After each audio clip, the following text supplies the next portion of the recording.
Good morning students. Last video lecture में हमने Karl Pearson coefficient base पे correlation के एग्जांपल्स किए थे। तो उसमें हमने 3 पार्ट्स में किए थे, फार्मूला 1, फार्मूला 2 एंड फार्मूला 3। तो जब मैंने आपको स्टार्टिंग में कोरिलेशन के बारे में समझाया था तो उसकी टोटल 2 मेथड थी। एक तो कोरिलेशन सॉल्व करने की मैथमेटिकल मेथड थी और दूसरी थी ग्राफिकल मेथड, राइट। तो उसमें मैथमेटिकल में 2 टाइप थी और ग्राफिकल में भी 2 टाइप थी, राइट।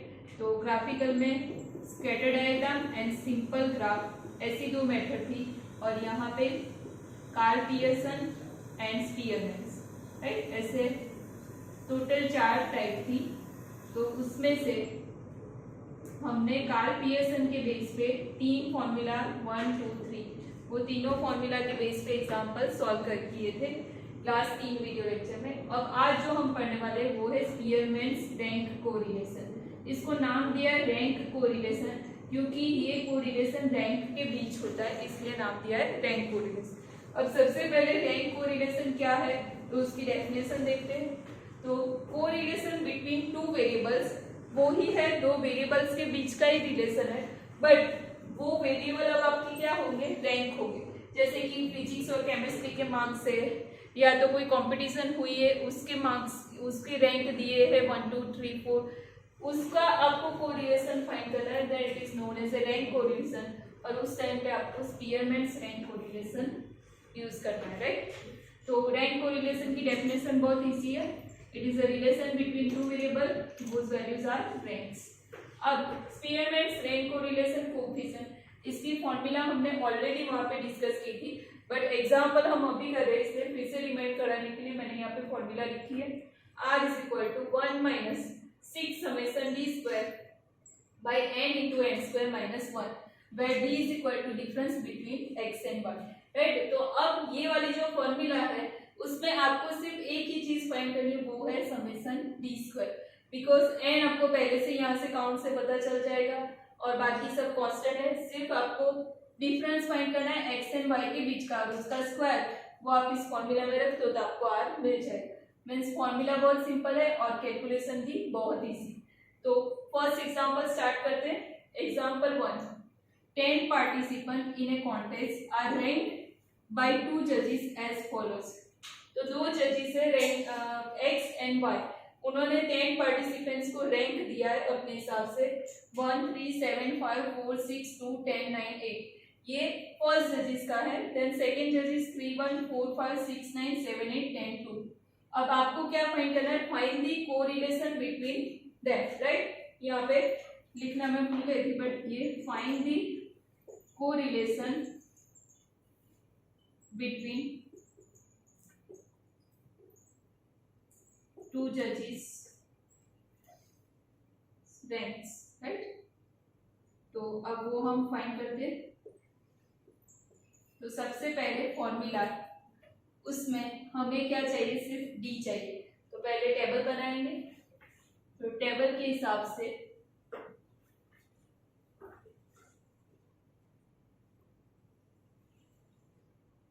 सबसे पहले रैंक बाय जजेस x,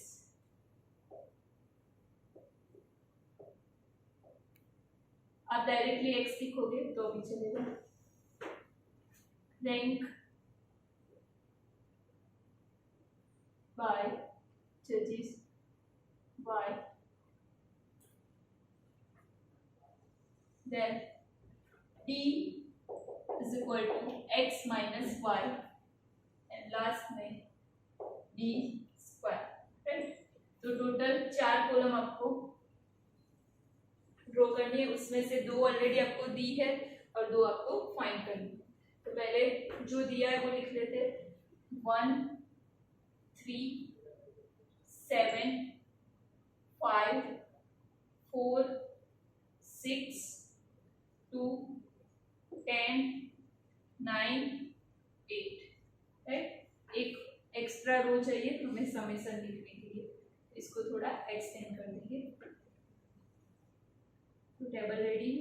अब रैंक बाय जजेस y, तो 3, 1, 4, 5, 6, 9, 7, 8, 10 एंड 2।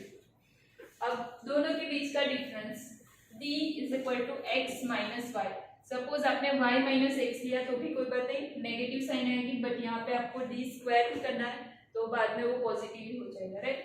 तो 1 minus 3 minus 2, 3 minus 1 plus 2, 7 minus 4 plus 3, 5 minus 5 0, 4 minus 6 minus 2, 6 minus 9 minus 3, 2 minus 7 minus 5, 10 minus 8 plus 2, 9 minus 10 minus 1, 8 minus 2 plus 6, right. Summation of d find करते हैं, पहले d square find कर लेते हैं फिर समेशन d। तो माइनस 2 का square plus 4, 2 square plus 4, 3 square is 9, 0 square is 0, minus 2 square plus 4, 3 square is 9, 5 square is 25, 2 square is 4, 1 square is 1, 6 square is 36, right.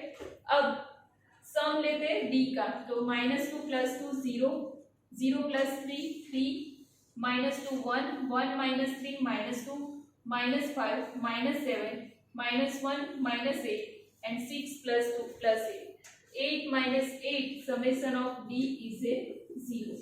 अब summation of d square find करेंगे, तो यहाँ से आप सम लोगे, मैंने ऑलरेडी सम फाइंड करके रखा है, आप चाहे तो आप ओरली भी यहाँ से काउंट कर सकते हो, राइट। तो सम मिल रहा है 96, summation of d square is 96। अब फॉर्मूला में सिर्फ वैल्यू रखनी है, तो formula for Spearman's rank correlation r is equal to 1 minus 6 summation d square by n into n square minus 1। अब n क्या है, तो यहाँ से हम टोटल नंबर ऑफ आपको कितने वेरिएबल्स दिए, तो 1 2 3 4 5 6 7 8 9 10, तो here n is equal to 10, right. तो वैल्यू रख देते हैं, फाइनल आंसर मिल जाएगा 1 माइनस 6 समेशन d स्क्वायर आपको मिला है 96 by n is 10 into 10 square minus 1। इसको थोड़ा सिंप्लीफाई कर दो, तो 1 minus 6 into 96 by 10 square 100 minus 1 99 into 10 990। इसको डिवाइड करके 1 में से सब्ट्रैक्ट करोगे तो फाइनल आंसर आपको मिलेगा 0.418।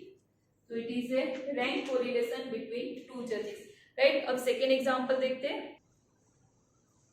सेकेंड एग्जांपल में 10 competitors in a musical test were rank by the 3 जजेस A, B and C in the following order.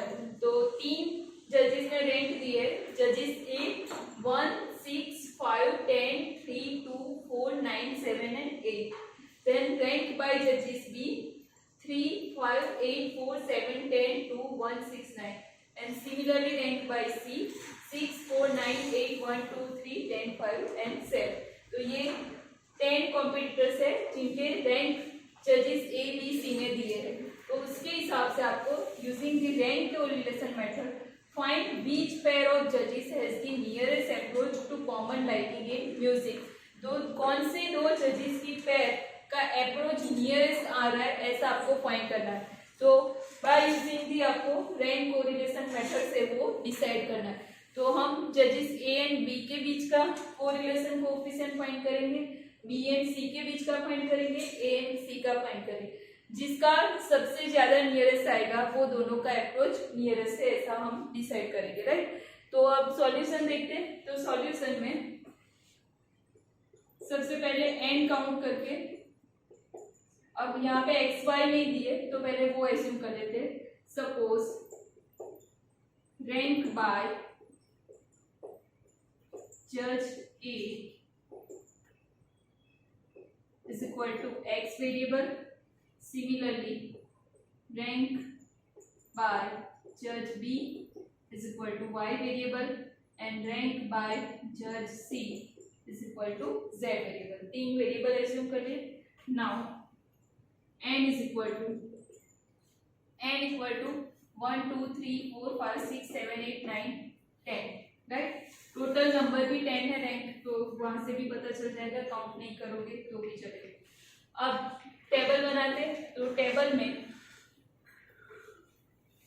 यहाँ पे सिर्फ 4 वैल्यू नहीं आएगी, ज्यादा वैल्यू आएगी। क्यों?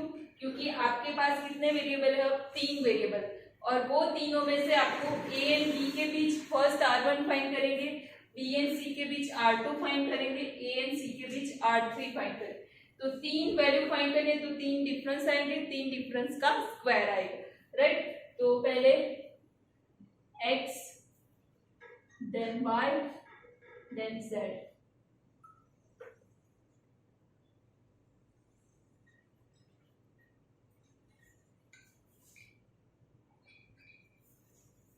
अब d1 is equal to x minus y, then d2 is equal to y minus z, and d3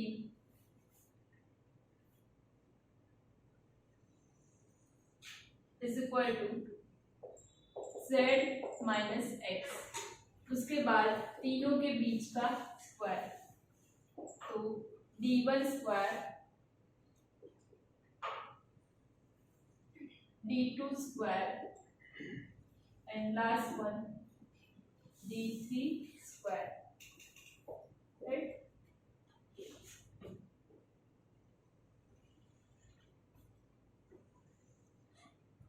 अब सारी वैल्यू, जितनी वैल्यू पता है हमें वो रख देते हैं। x, y एंड z तीनों वेरिएबल की वैल्यू हमें दी है, तो x की वैल्यू है 1, then 6, 5, 10, 3, 2, 4, 9, 7 and 8।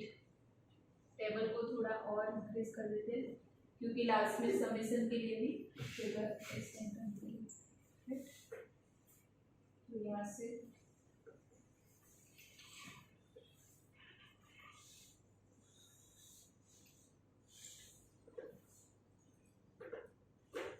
अब y की वैल्यू, तो 3, 5, 8, 4, 7, 10, 2, 1, 6 and 9। then z 6, 4, 9, 8, 1, 2, 3, 10, 5 and 7। ये नंबर लिखने में शांति से लिखना। अगर एक भी नंबर आपका इधर उधर हो गया तो डिफरेंस गलत आएगा, और डिफरेंस गलत आएगा तो स्क्वायर गलत हो जाएगा, और फाइनल आंसर आपका रॉन्ग आएगा।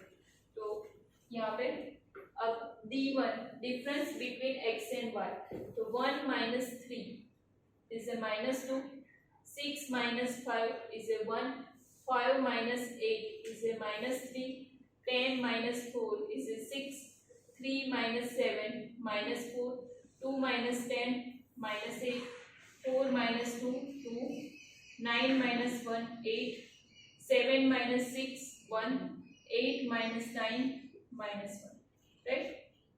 सेम हियर d2 फाइंड करते, difference between y and z, तो 3 minus 6 is a minus 3, 5 minus 4 is a 1, 8 minus 9 minus 1, 4 minus 8 minus 4, 7 minus 1 6, 10 minus 2 8, 2 minus 3 minus 1, 1 minus 10 minus 9, 6 minus 5 plus 1, 9 minus 7 plus 2, right।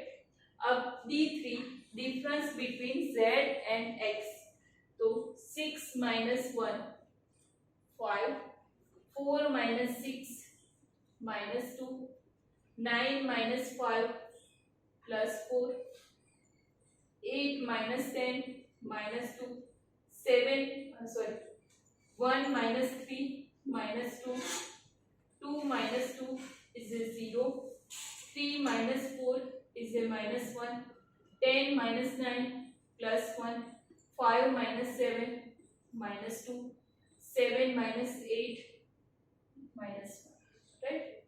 तो summation d1 d2 d3 find कर लेते हैं, फिर d1 square d2 square d3 square करें, तो minus minus value का सम ले लेते हैं, फिर प्लस, तो -2 -3 -5 -4 -9 -8 -17 -18।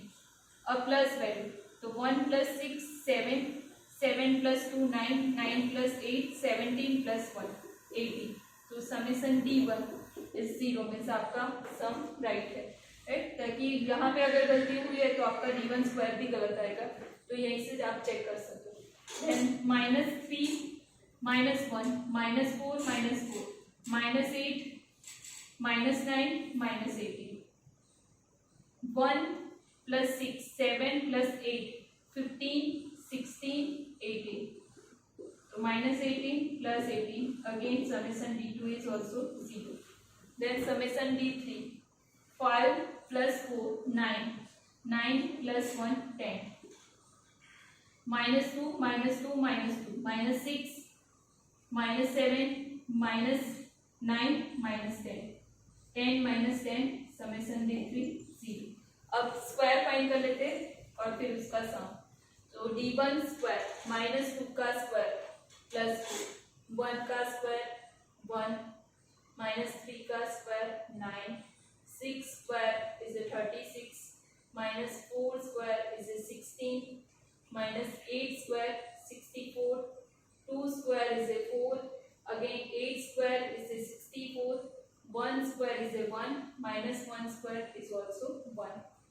Now D2 square, so -3 square is a 9, 1 square is a 1, -1 square is a 1, -4 square is a 16, 6 square is a 36, 8 square is a 64, -1 square plus 1, -9 square 81, 1 square is a 1, 2 square is a 4.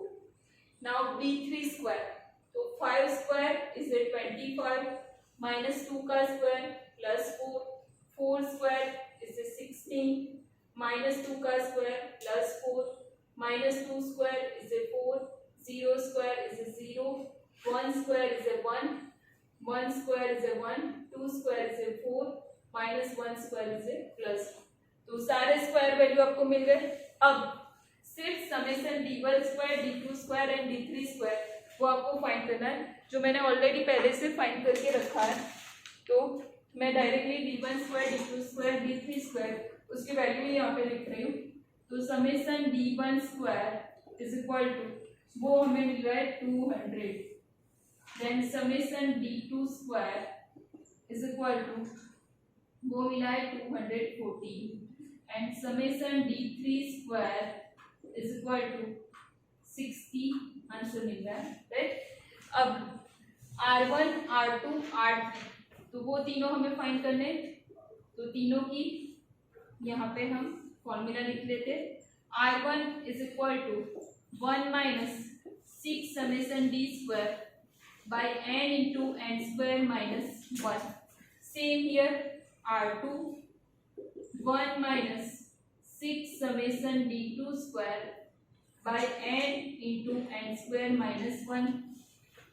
Same here R3 is a 1 - 6 summation D3 square by n into n square -1. अब यहाँ पे तीनों की formula same है। Start. R1 R2 R3 तीनों की formula same है, सिर्फ डिफरेंस है D1 D2 D3 का, बाकी सब कुछ उसमें सेम है।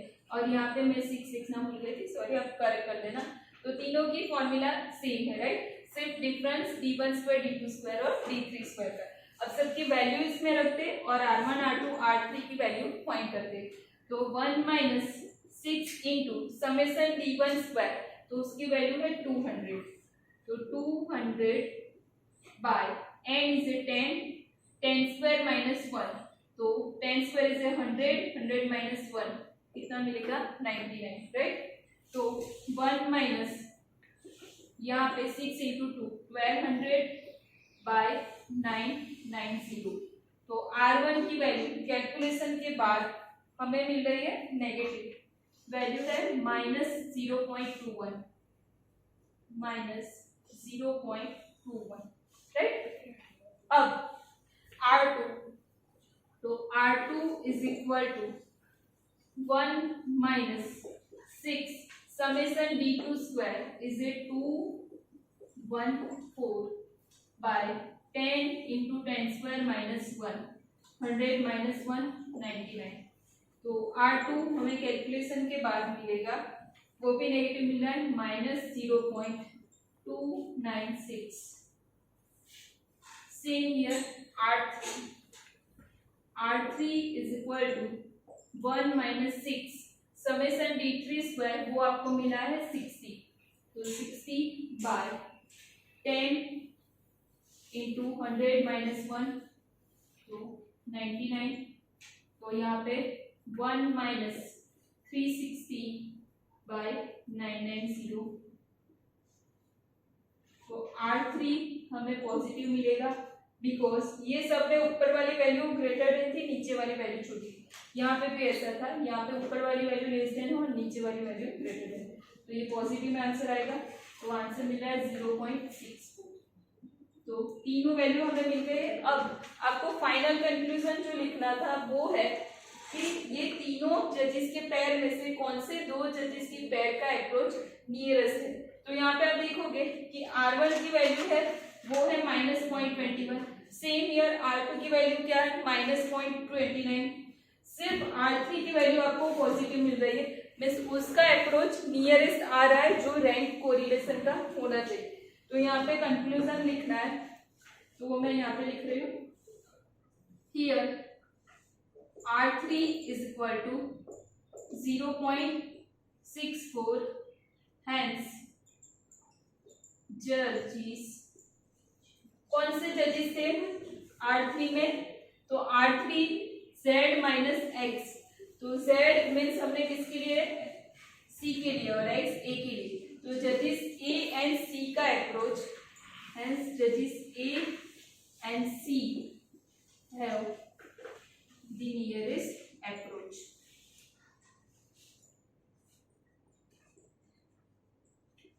राइट, तो फाइनल कंक्लूजन मिल गया, वो दोनों के बीच का जो अप्रोच है वो नियरेस्ट है।